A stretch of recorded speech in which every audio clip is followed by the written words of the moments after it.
Hello नमस्कार दोस्तों, एक बार फिर से स्वागत है आपका अपने यूट्यूब चैनल तैयारी जीत की 1.0 में। दोस्तों, आज की वीडियो में हम आपके लिए महात्मा गांधी से संबंधित महत्वपूर्ण तथ्य लेकर आए हैं, जिसमें हम सब मिलकर महात्मा गांधी के जीवन पर प्रकाश डालेंगे। शुरुआत करते हैं वीडियो की। देखते हैं महात्मा गांधी के बारे में क्या क्या दिया गया है। सबसे पहले बताया गया है महात्मा गांधी का जन्म 1869, जन्म स्थान पोरबंदर गुजरात। दोस्तों, आपको बता दें महात्मा गांधी का जन्म 1869 में पोरबंदर गुजरात में हुआ। पिताजी का नाम करमचंद गांधी और माता का नाम पुतलीबाई। पत्नी का नाम कस्तूरबा गांधी। इनके 4 पुत्र थे। चारों पुत्रों के नाम दिए गए हैं हीरालाल, रामदास, मणिलाल और देवदास। ये 4 पुत्र थे उनके। और इनकी आत्मकथा दी गई है माई एक्सपेरिमेंट विथ ट्रूथ। मृत्यु है 30 जनवरी 1948 और समाधि स्थल है राजघाट। चलिए देखते हैं आगे।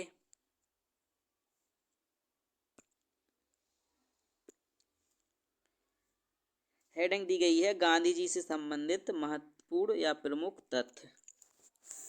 शुरुआत करते हैं 1893 से। एक केस के सिलसिले में दक्षिण अफ्रीका गए, जहां गांधी जी लगभग 22 वर्ष रहे।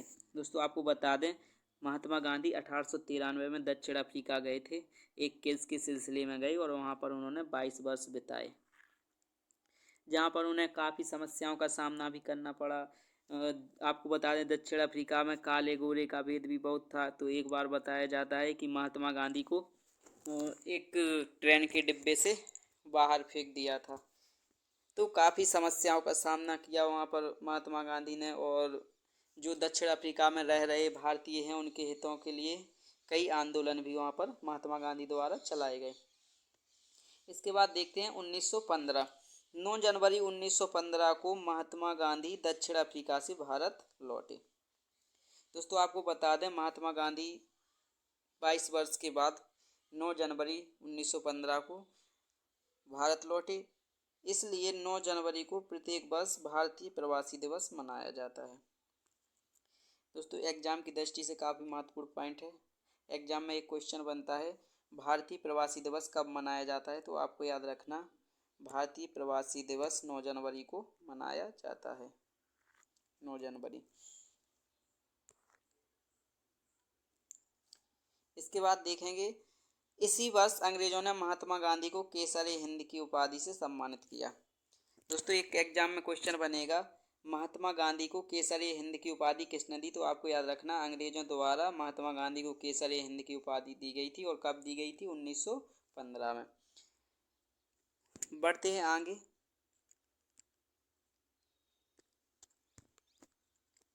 इसके बाद दिया गया है 1916। इस वर्ष महात्मा गांधी द्वारा साबरमती आश्रम की स्थापना की गई। दोस्तों, 1916 से आपको एक पॉइंट याद रखना है। क्वेश्चन बनेगा साबरमती आश्रम की स्थापना कब हुई। तो आपको बताना 1916 में महात्मा गांधी द्वारा साबरमती आश्रम की स्थापना की गई। 1917। इस वर्ष महात्मा गांधी ने राजकुमार शुक्ल के कहने पर चंपारण में नील की खेती के विरोध में एक सत्याग्रह आंदोलन चलाया, जिसमें उन्हें सफलता प्राप्त हुई। दोस्तों, आपको बता दें बिहार का एक शहर था जिसका नाम था चंपारण। वहाँ पे अंग्रेज़ों द्वारा नील की खेती करवाई जाती थी। तो नील की खेती के विरोध में महात्मा गांधी जी ने वहाँ पर एक आंदोलन चलाया, जिसको सत्याग्रह के नाम से जाना जाता है। और यहाँ चलने वाली तिनकठिया पद्धति को समाप्त किया। दोस्तों, आपको बता दें तिनकठिया पद्धति 3/20 भाग। 3/20 भाग का मतलब ये था कि किसी किसान के पास अगर 20 हेक्टेयर अगर भूमि है तो 20 हेक्टेयर में से उसको 3 हेक्टेयर पर नील की खेती करना अनिवार्य है। इसी को कहती थी तिनकठिया पद्धति। तो सत्याग्रह आंदोलन था 1917 का। इसके बाद यह तिनकठिया पद्धति पूरी तरह से चंपारण से खत्म कर दी गई। तो किस आंदोलन में?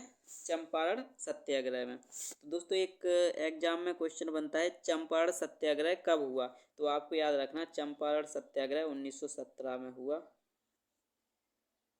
और किसके कहने पर? राजकुमार शुक्ल के कहने पर महात्मा गांधी बिहार गए और वहाँ पर उन्होंने सत्याग्रह चलाया, जिसमें उन्हें काफ़ी हद तक या बोल सकते हैं पूर्णतः सफलता प्राप्त हुई।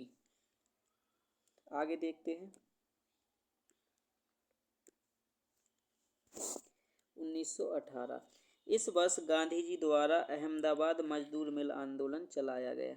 दोस्तों आपको बता दें एग्जाम में काफ़ी बार ये क्वेश्चन पूछा गया है, अहमदाबाद मजदूर मिल आंदोलन कब चलाया गया, तो आपको याद रखना 1918 में महात्मा गांधी द्वारा चलाया गया।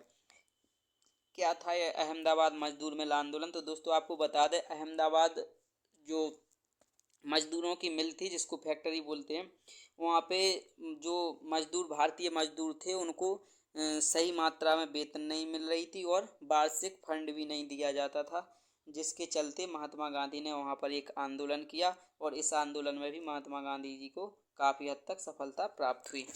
इसके बाद देखेंगे 1919, इस वर्ष जलियांवाला बाग हत्याकांड के विरोध में महात्मा गांधी जी ने अंग्रेजों द्वारा दी गई केसर हिंद की उपाधि को त्याग दिया।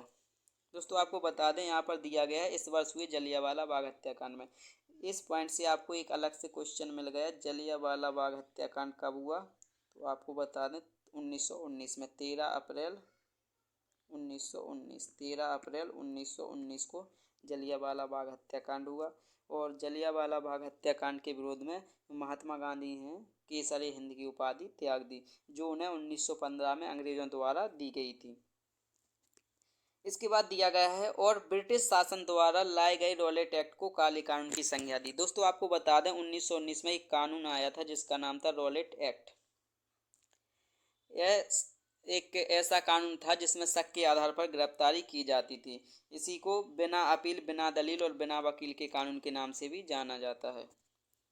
इसके बाद देखेंगे 1920, इस वर्ष गांधी जी द्वारा असहयोग आंदोलन चलाया गया। दोस्तों आपको बता दें असहयोग आंदोलन 1920 में चलाया गया। असहयोग आंदोलन अंग्रेजों के खिलाफ था। इसमें महात्मा गांधी ने जो भारतीय क्रांतिकारी हैं अब उनको सीधा आदेश दिया था कि इस अब आगे से कोई भी अंग्रेजों की सहायता नहीं करेगा। अगली स्लाइड पर चलते हैं। 1922, इस वर्ष हुई चोरी चोरा कांड की घटना के बाद महात्मा गांधी ने असहयोग आंदोलन वापस ले लिया। दोस्तों आपको याद रखना चोरी चोरा कांड कब हुआ? 1922 में। तो इस वर्ष हुई चोरी चोरा कांड की घटना के बाद महात्मा गांधी ने असहयोग आंदोलन वापस ले लिया, जिसका भारतीय क्रांतिकारियों द्वारा बहुत ही विरोध किया गया। इस घटना में भारतीय क्रांतिकारियों द्वारा थाने के मुख्य अधिकारी समेत 22 कर्मचारियों को जिंदा जला दिया गया। दोस्तों आपको बता दें कि असहयोग 1922 में असहयोग आंदोलन अपनी चरम सीमा पर था। भारतीय क्रांतिकारी जगह जगह जाकर असहयोग आंदोलन का प्रचार प्रसार कर रहे थे, तो उन्हें कुछ पुलिस कर्मचारियों ने उनके ऊपर लाठीचार्ज कर दिया, जिसका बदला लेने के लिए उन्होंने एक स्थान है चोरी चोरा, यहाँ पर एक थाना है, थाने में जो मुख्य अधिकारी था उसके समेत 22 कर्मचारी थे। रात्रि के समय भारतीय क्रांतिकारियों ने थाने में आग लगा दी, जिसके कारण 22 कर्मचारी जिंदा जल गए थे और इसी घटना के बाद महात्मा गांधी ने असहयोग आंदोलन वापस ले लिया, जिसका भारतीय क्रांतिकारियों ने विरोध किया। आगे बढ़ते हैं 1924, इस वर्ष महात्मा गांधी द्वारा कांग्रेस के बेलगांव अधिवेशन की अध्यक्षता की गई। दोस्तों बहुत ही इम्पोर्टेंट कोई पॉइंट है, याद रखना कांग्रेस के बेलगांव अधिवेशन की अध्यक्षता महात्मा गांधी द्वारा कब की गई? 1924 में। बढ़ते हैं आगे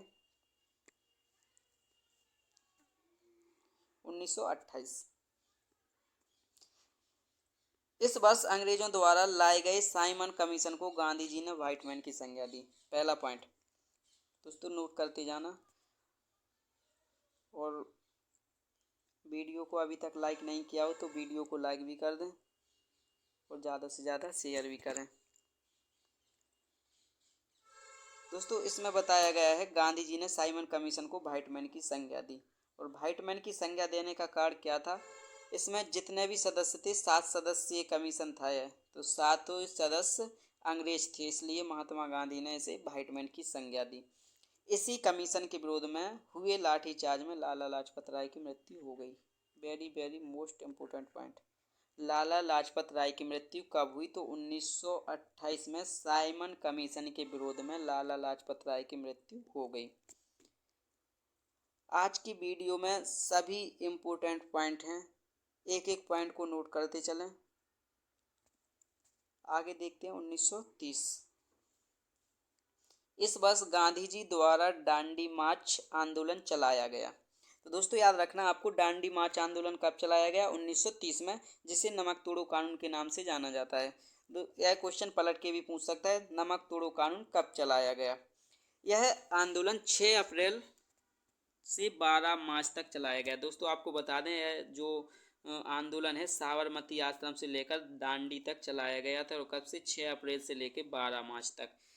महात्मा गांधी जी साबरमती आश्रम से निकले 6 अप्रैल को और 12 मार्च दांडी तक पहुंचे। दांडी पर जाकर उन्होंने नमक बनाया, नमक बनाकर उसे नमक तोड़ो कानून का नाम दिया, और यहीं से नाम पड़ा नमक तोड़ो कानून।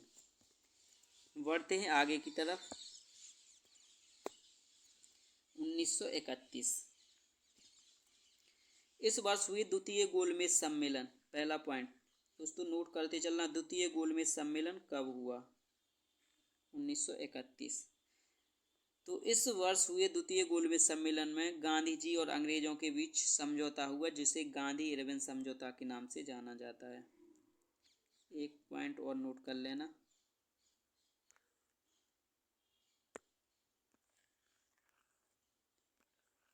एक पॉइंट नोट करना, गांधी इरविन समझौता कब हुआ? तो याद रखना 1931 में। इसके बाद यह एक असफल समझौता था। 1931 में लंदन में हुए द्वितीय गोलमेज सम्मेलन में गांधी जी ने भाग लिया। गांधी जी और इरविन के बीच में कुछ समझौता हुआ, लेकिन कुछ पारस्परिक मतभेद के कारण यह समझौता असफल हो गया। इसके बाद देखते हैं 1932। इस वर्ष गांधी जी ने यरवदा जेल में आमरण अनशन शुरू किया। दोस्तों याद रखना, गांधी जी ने आमरण अनशन कब शुरू किया? 1932 में। कहाँ पर? यरवदा जेल में। कारण क्या था? जिसको लेकर गांधी जी और भीमराव अंबेडकर जी के बीच में समझौता हुआ, जिसे पूना पैक्ट कहा जाता है। एक पॉइंट और याद रखना है, पूना पैक्ट कब हुआ? 1932 में। किस किस के बीच में? गांधी जी और भीमराव अंबेडकर के बीच में। इसी वर्ष गांधी जी ने अखिल भारतीय हरिजन संघ की स्थापना की। एक पॉइंट और यहाँ से बनता है, अखिल भारतीय हरिजन संघ की स्थापना कब हुई? तो 1932 में। अब आपको बता दें आमरण अनशन का कारण क्या था। दोस्तों आपको बता दें कि इस समय जो देश की कंडीशन थी, उसमें सभी व्यक्तियों को और सभी समुदायों को, सभी जातियों को एक साथ मिलकर काम करने की ज़रूरत थी। लेकिन यहाँ पर भीमराव अंबेडकर द्वारा अलग से निर्वाचन मंडल की मांग की गई, जो कि एक पूरा दलित समाज को लेकर एक अलग से निर्वाचन मंडल बनाने की सोच रहे थे, जिसको लेकर महात्मा गांधी ने आमरण अनशन शुरू किया और महात्मा गांधी ने भीमराव अंबेडकर से वार्तालाप की। इसके बाद उनके बीच जो भी समझौता हुआ उसको पूना पैक्ट के नाम से जाना गया। बढ़ते हैं आगे।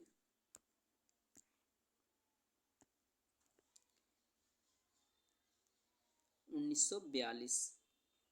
दोस्तों इस वीडियो में महात्मा गांधी से संबंधित सभी महत्वपूर्ण तथ्य लेकर आए हैं। महात्मा गांधी से लेकर कोई भी पॉइंट, कोई भी क्वेश्चन इस वीडियो से बाहर नहीं जाएगा। एक एक पॉइंट वीडियो में दिया गया है। 1942। इस वर्ष गांधी जी द्वारा भारत छोड़ो आंदोलन चलाया गया। Very very most important question, Bharat छोड़ो आंदोलन कब चलाया गया? 1942 में।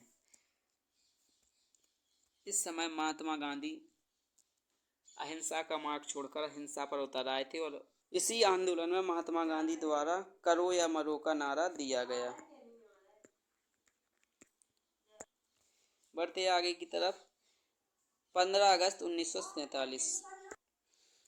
इस दिन महात्मा गांधी द्वारा किए गए परिश्रम और उनके प्रयासों को सफलता मिली, और इसी दिन से भारतीय नागरिकों की आज़ादी अंग्रेजों की गुलामी के अंधकार को चीरती हुई एक स्वतंत्र उजाले की ओर अग्रसर हुई।